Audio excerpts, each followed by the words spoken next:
최근 미국 증시 뉴스들을 보면 공통적으로 나오는 단어들이 있다. 유가 상승, 중동 긴장, 고용 쇼크, 어아이 우려, 시장 변동성 확대 이런 뉴스들이 나오면서 S&P 우량형, 나스닥, 다우 같은 주요 지수는 하락 압력을 받았다. 특히 BI즈 변동성 지수가 이곳까지 올라가면서 시장의 불안감이 커졌다는 이야기도 나온다. 또 하나 눈에 띄는 것은 국제 유가다. WTI 기준으로 배럴당 약 86달러에서 시작해 90달러 이상까지 올라가는 움직임이 있었다. 중동 긴장과 공급 불안이 가격을 밀어 올린 것이다. 이런 상황이 되면 시장에서는 항상 같은 반응이 나온다. 시장이 위험해졌다. 그래서 많은 투자자들이 이 시점에서 고민을 시작한다. 지금 팔아야 할까? 아니면 기다려야 할까? 내 생각은. 하지만 시장을 조금 오래 보면 뉴스와 시장의 관계는 생각보다 단순하지 않다는 것을 알게 된다. 뉴스는 항상 이미 일어난 일을 설명한다. 시장이 떨어진 뒤에 이유가 만들어진다. 유가 때문이라고 말하고, 금리 때문이라고 말하고, 어아이 때문이라고 말한다. 하지만 시장은 항상 수많은 변수로 움직인다. 그래서 투자에서 중요한 것은 뉴스 하나에 반응하는 것이 아니라 전체 흐름을 보는 것이다. 예를 들어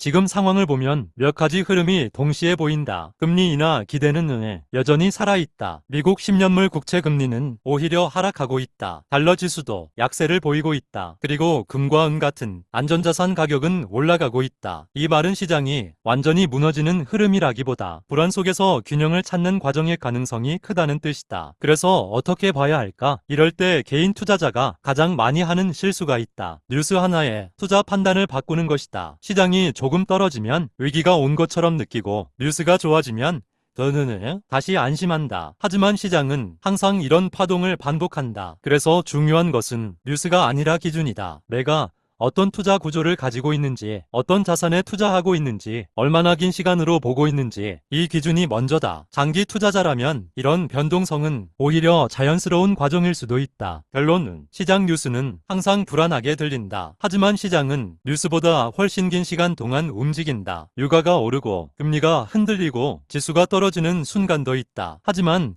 그런 순간들이 항상 새로운 사이클의 시작이 되는 것은 아니다. 그래서 투자를 오래 할수록 중요해지는 것은 뉴스가 아니라 내 투자 기준이다. 시장은 항상 변한다. 하지만 기준이 있다면 그 변화 속에서도 조금 더 차분하게 시장을 바라볼 수 있다. 나는 종목을 추천하지 않는다. 누군가의 인생이 걸린 돈을 가볍게 대신 결정해 줄 생각은 없다. 당신의 상황과 목표는 결국 당신이 가장 잘 안다. 내가 할 수 있는 건 수익을 약속하는 것이 아니라 실수를 줄이는 기준을 제시하는 것. 시장은 통제할 수 없다. 하지만 선택은 통제할 수 있다. 수익은 각자의 몫이다. 기준은 함께 만들 수 있다. 나는 그 과정을 기록한다. 이 글이 도움이 되었다면 비슷한 고민을 다룬 다른 글들도 천천히 읽어보길 바란다. 투자는 정보 하나로 완성되지 않는다. 관점이 쌓일 때 달라진다.